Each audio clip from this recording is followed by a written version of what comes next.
right. Welcome to the Virtual College Exploration for Pennsylvania students, sponsored by PACAC, the Pennsylvania Association for College Admission Counseling and StriveScan.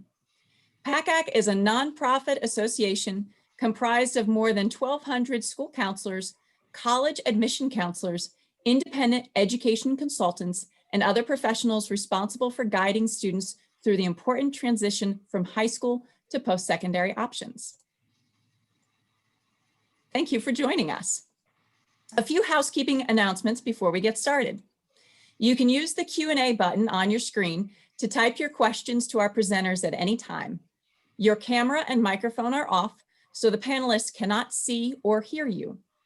This is just one of many different sessions happening, so be sure to check out the full schedule at pacac.org. This presentation is being recorded and will be available within about a week at that same website, pacac.org. I'd now like to turn it over to our presenters. Thank you. Thank you. Well, let's go ahead and get things started. I'm Bob Atkins. I'm the Dean of Admission at Washington and Jefferson College. I want to welcome you to the Washington and Jefferson College presentation. And I'm Nicole Shannon. I'm an Associate Director of Admission at W&J as well. And we're going to get you started with the video as soon as we're all set up. Okay, can you see my screen? Okay, so the first thing we wanted to do was treat you as if you'd already matriculated to W&J and that you're already a student here. And this is what's going to greet you on your very first day on our campus. Woo! Yeah! Welcome to W&J!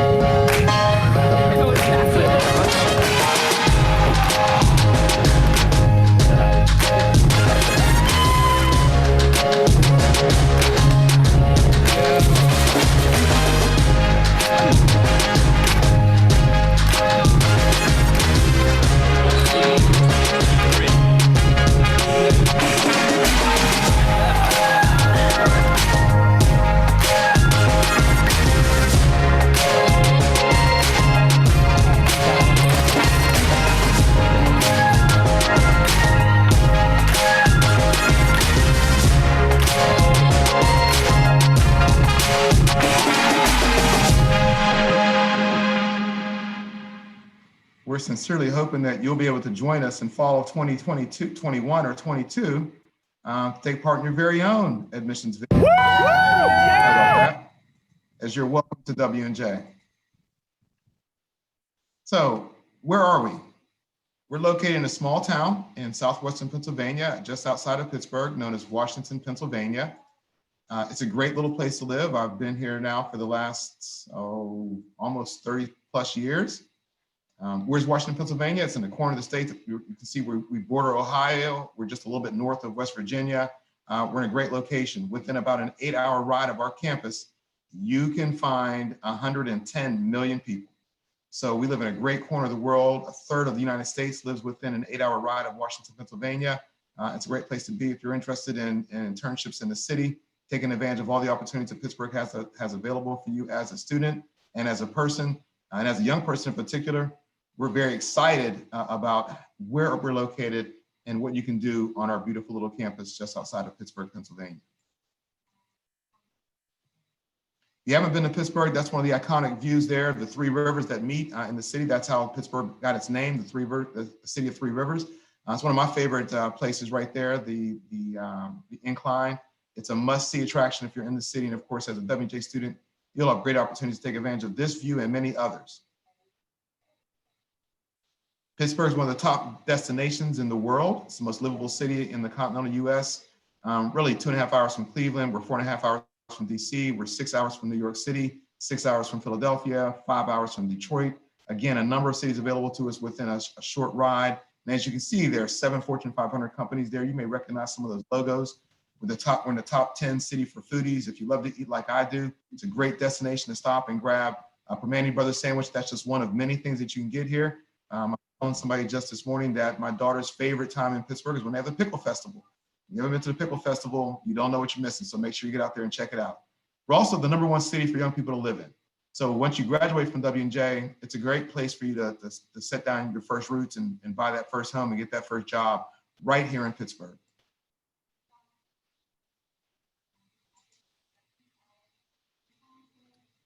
Want me to take it for a little bit? Yeah. Great. So a brief history of the college. So we were founded in 1781. We actually used to be two separate colleges, Washington College and Jefferson College. We were located very, very close to one another, though. We were only about 10 minutes from one another. So during the Civil War, when a lot of the male students had to go off and fight in the war, we actually merged together to form what is now known as Washington and Jefferson College. So in 1865, we took those two schools and merged them together as one. We are nicknamed the W&J Presidents. So that is our mascot, but we don't have a bunch of like people dressed up like presidents running around at football games. That would be crazy. And our school motto is Junct Adjuvant, which means thriving together. And just really quickly, I always like to point out the picture in the top left corner of this slide. That middle part of the building is actually still standing on campus.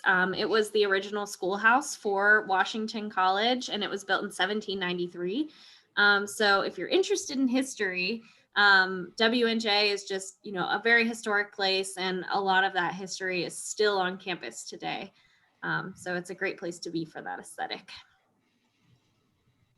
The past is always great, but really you come to W&J and to any college for the academics. And as you can see there, you know, we take great pride in taking a very individualized and personal approach to education. As you can see, you know, 3/4 of our classes are going to be under 20 students. Most of our faculty members have a terminal degree.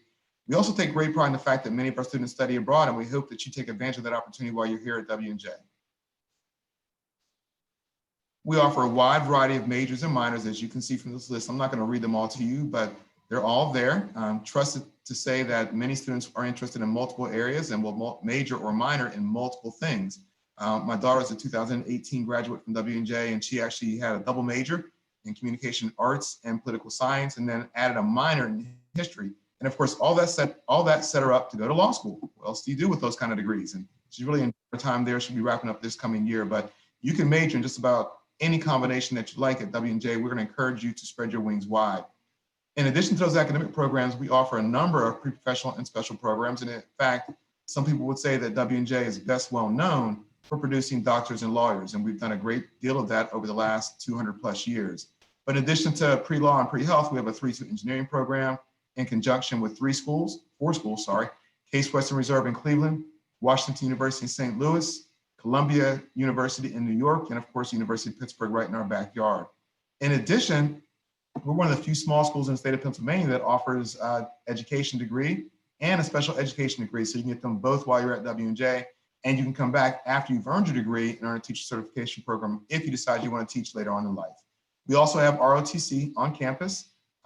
It's done in conjunction with several local schools. Obviously, we think it's a great program for you if you're interested in going into the military and want to go in as a second lieutenant. It helps pay for your education. And of course, with the proximity of Pittsburgh and the University of California, which are the 2 biggest schools that we co-op with, you have the opportunity to meet and greet a number of students from those places that are also in the ROTC program. So you won't be doing it alone, which we think is important.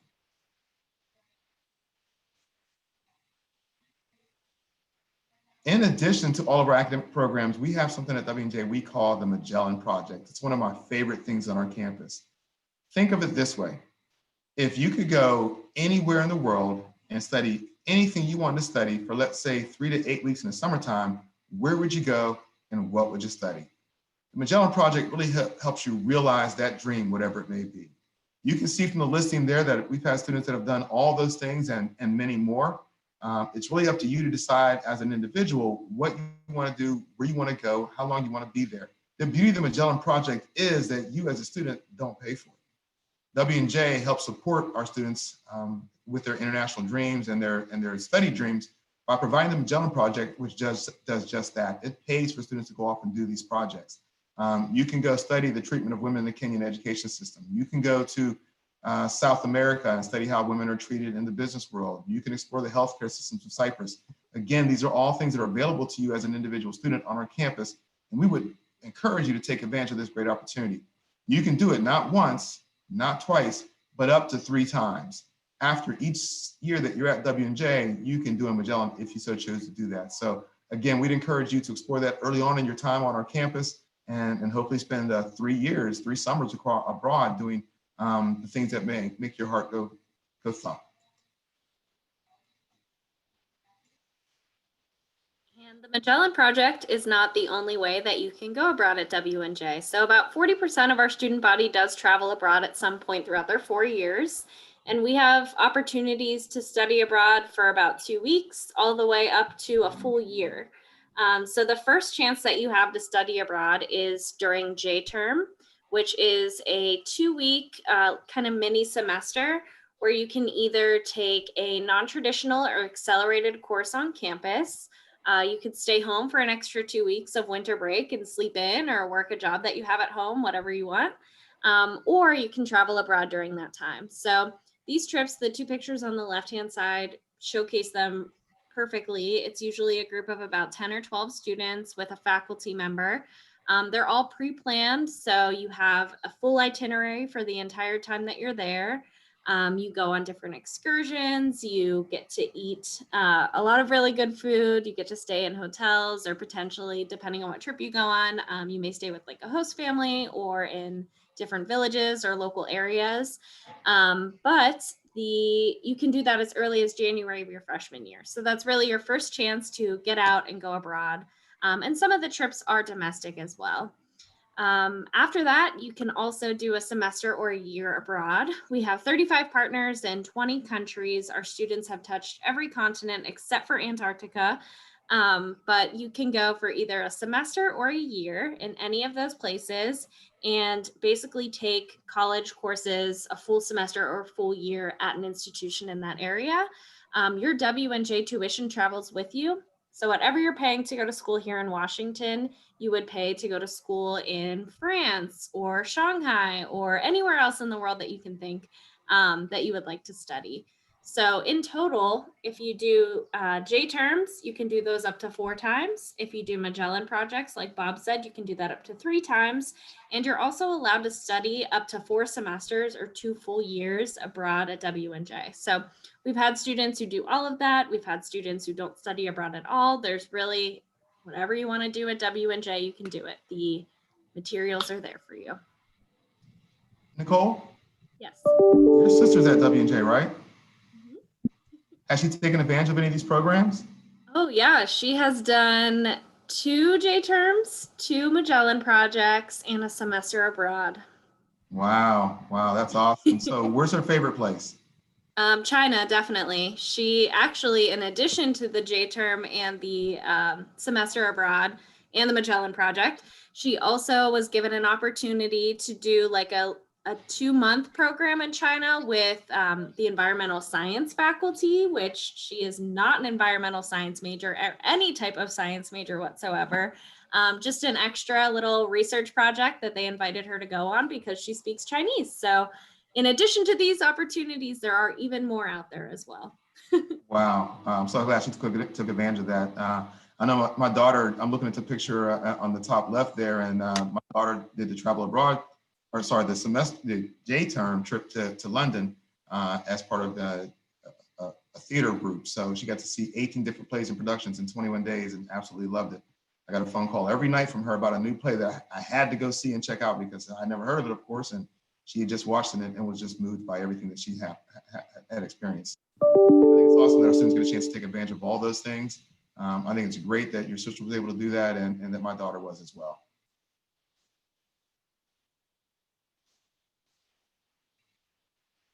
Okay, going abroad is great, but what happens when you're on campus? Well, in addition to all the athletic programs, academic programs we offer at W&J, we also offer athletics and a number of different programs. As you can see, there are 70 different clubs and organizations, not including performing arts, as I just mentioned, that my daughter took great advantage of during her time at W&J. In terms of athletics, we are an NCAA Division III program, which means we do not offer athletic scholarships. Students play for the love of the sport, which I think is just fantastic. It's the purest form of sports that you're going to get out there. We have 26 Division III sports for men and women, 13 for men, 13 for women. And we've also won the President's Cup in our conference for having the best athletic program 11 out of the last 14 years. So we take great pride in the fact that our students compete hard on the athletic field, but even greater pride in the fact that they compete hard on the athletic field and come right off and compete just as hard in the classroom. We're very proud of that fact. So many of you may arrive at W&J, and this is going to be your first experience at higher education. And what do you do? Where do you go? How do you handle all this? Well, W&J's thought that through very well, and we have two programs to help you when you arrive at W&J and when you leave W&J. The first is Navigate, which is a program that's going to help you onboard your way from high school into college. It's going to help you make that transition in terms of what our expectations are and how they're different from what you may have experienced in college or in high school. Over the next 4 years, you're going to grow, and your needs and wants are going to change. Your desires are going to change. Where you want to go, what you want to do with your life is going to change. Embark is something that's going to help you at the end of your career. You'll start Embark after your freshman year, but it's something that takes 2 or 3 years to build up, and it helps you with the offboarding process from W&J. It helps you help determine life and career preparations, how to set a budget, provides a support team here at W&J. So when you're making those difficult decisions, what can I afford, what can I afford, where should I take a job, what are the advantages of this job over that job, they're going to be there to help you with making all those decisions. We're not here to make decisions for you. We're here to empower you to make your own decisions, and Navigate will help you do that when you come into W&J, and Embark will help you when you leave W&J. So we fully expect you and hope that you're going to take advantage of those programs over the course of your 4 years. And I can tell you that students that do that often have a much more successful conclusion to their career at W&J, and we hope you take advantage of that as well.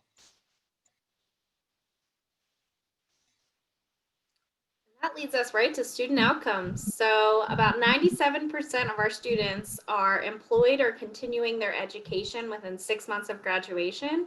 And as Bob mentioned before, but as you can see here, our pre-health and pre-law programs are extremely successful, which is why it's one of the things we're most well known for. But over 90% of our students are accepted into medical schools, allied health schools, and law schools of their choice. Also, we do have a 100% graduate school acceptance rate, in addition to those other great outcomes as well. So a lot of our programs do prepare students to go on to graduate school and take the next step, but that doesn't mean that's all you can do. You can also go right into the workforce and have some pretty good odds there as well. So what are your next steps? For those of you that have already applied to W&J and been admitted, congratulations. We'll get to you in just 1 second. For those of you that have not done that yet, the first thing you need to do is submit your application. W&J does take the Common App or our own W&J Leadership app. We're very straightforward in terms of what we're looking for. We feel very confident that if you're doing what you need to do right now in high school, then your transcript is going to reflect that. And if your transcript reflects that, then we feel very confident you'll continue to do that when you get to college. You can support your transcript and your application by sending SAT or ACT scores, your personal statement, recommendation letters, and by showing demonstrated interest, and we'll come back to that in just 1 second. We also make a promise to you that within 2 weeks of you completing your application, you will have a decision, no less than that. So we work very hard to make sure that you know exactly where you are throughout the entire process. Here are deadlines. You can take a look at those. Early decision will be coming up next month in December. We promise to let students know by January 15th. If you apply before the early action deadline, then we promise to let you know no later than February 15th. And of course, if you apply before our regular decision deadline of March 1st, we promise to let you know no later than April 1st what your decision is. We also have rolling admissions. So, we understand in the time of COVID, things were uncertain last year. Things will continue to be uncertain for some time. We're willing to work with you right up to and through August 1st to make sure that you're making the right decision in choosing W&J. Just know that we understand the pressures that you're under as a high school student. We want to work with you under your timetable, not under ours. We understand that your timetable is most important to you, and that's what we're going to abide by. We offer a number of scholarships because our applicants and admitted students tend to be fairly strong academically, and we want to reward you for what you've done in high school. This chart gives you a better idea of exactly what scholarship range you might fall into depending upon your high school GPA and whether or not you choose to submit SAT scores as part of your application. You may have noticed on the previous slide that SAT and ACT scores were optional. That's because we firmly believe that your high school transcript is the best indicator of your ability to be successful on campus. SATs and ACTs merely supplement that.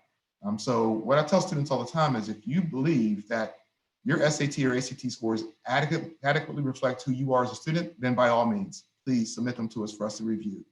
If you don't, for whatever reason, then don't. We can make our decision based just upon your high school GPA. We know exactly how well you're going to do at W&J based upon that. And this chart will reflect the funding that you're going to receive depending upon what your SAT scores are, if you choose to submit them, and what your high school GPA is. Your scholarship, we promise to send to you within 1 week of you being admitted to W&J. And in fact, one of the things I'm doing today is working on scholarship letters, which I hope to get in the mail by tomorrow. So the lucky group of students out there tomorrow is going to find out exactly what their scholarship looks like. We're really excited for them.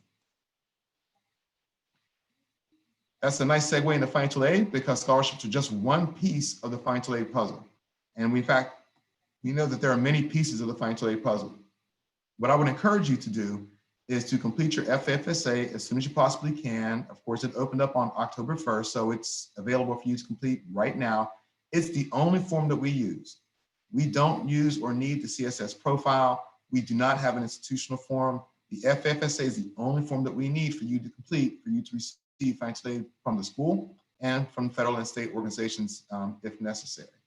Our priority financial aid deadline is February 1st.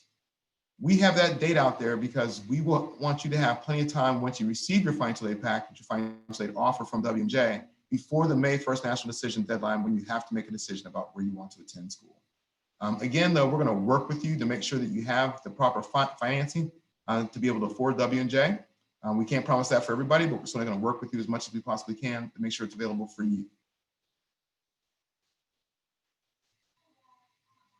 That brings us to the end of our presentation. We want to make it quick. We want to make sure we have plenty of time to answer your questions about W&J. We hope that you have lots of questions about W&J. So this is your opportunity to step forward and ask any questions that you may have. Nicole, is there anything you wanted to add before I open it up for questions? No, I don't think so.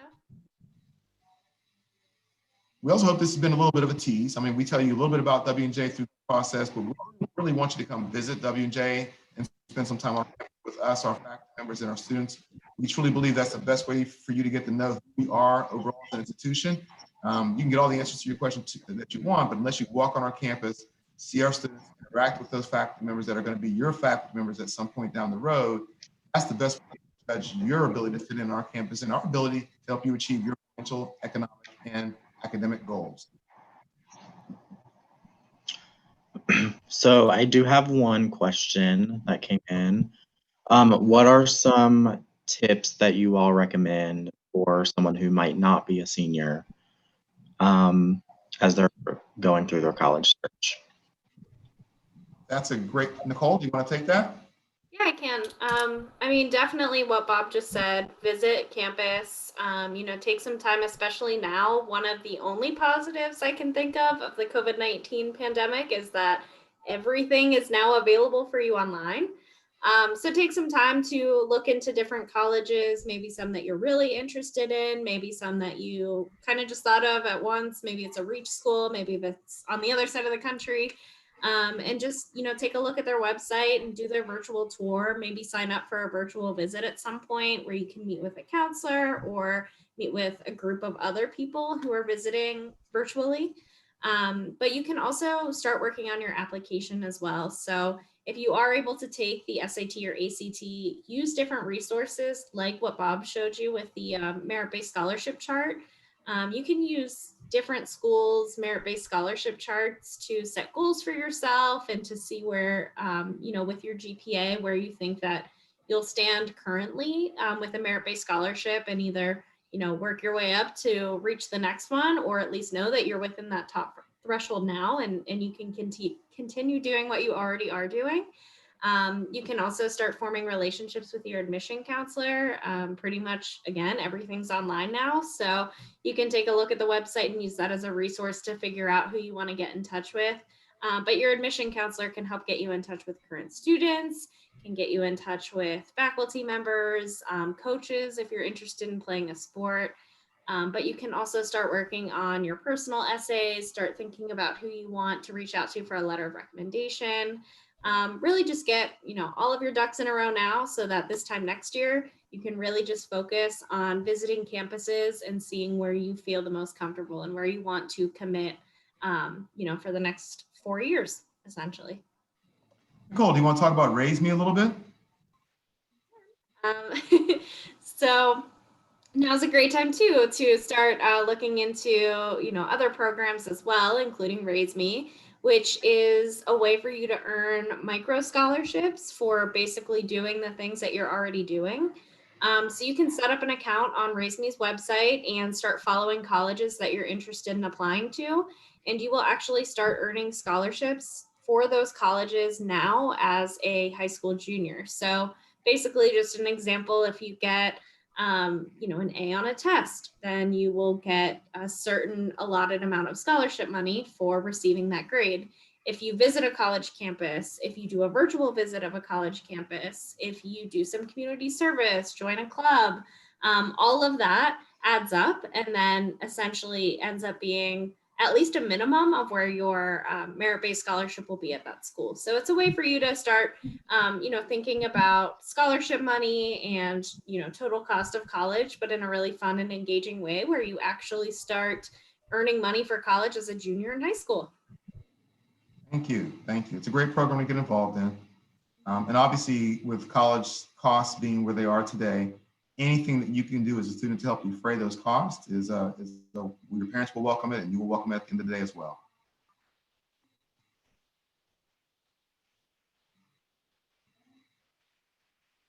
Dylan, do we have any other questions in the chat that we can answer for these wonderful students?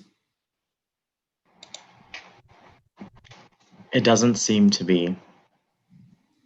Okay, great. You hit the nail on the head. Okay, awesome, awesome. Well, we would encourage you to look us up on the website. Nicole, Dylan, and I are all available on the washep.edu counselor page. And if you have individual questions that you'd like to ask offline, we certainly would welcome the conversation. We believe it's important to get to know our applicants and our students as much as possible. So we want to hear about your triumphs and we want to hear about what you're going through this year under such a strange and unusual situation as COVID-19 is presenting to all of us. We want to get to know you better throughout the process, whether you're a junior or a senior, determine how we can help you. And W&J is all about helping individual students on their path. We know that every student's going to take their own path to get to W&J, and then once they get here, to get to graduation and beyond. And it's up to us as an institution to help you through that path. So the only way we can do that is by getting to know you. So I would encourage you to reach out to one of the three of us with any questions you may have in the future that we can help you deal with.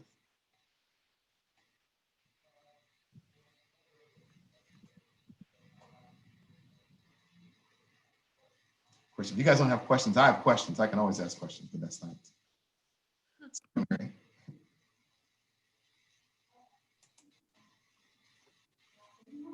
No questions for our wonderful panelists.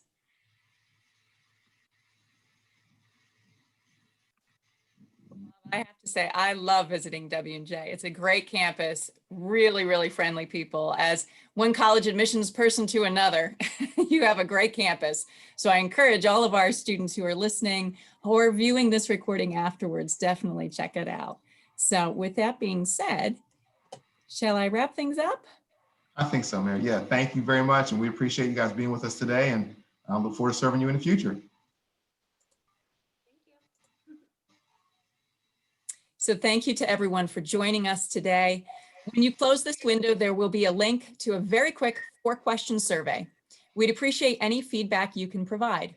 Also, this was just one of many sessions being hosted, so be sure to sign up for additional sessions at pacac.org. In about a week, you'll be able to find this session's recording as well as all of the other session recordings at pacac.org. Thank you again to our wonderful facilitators this afternoon, and thank you to everyone who joined us. Have a wonderful rest of the week. Thank you.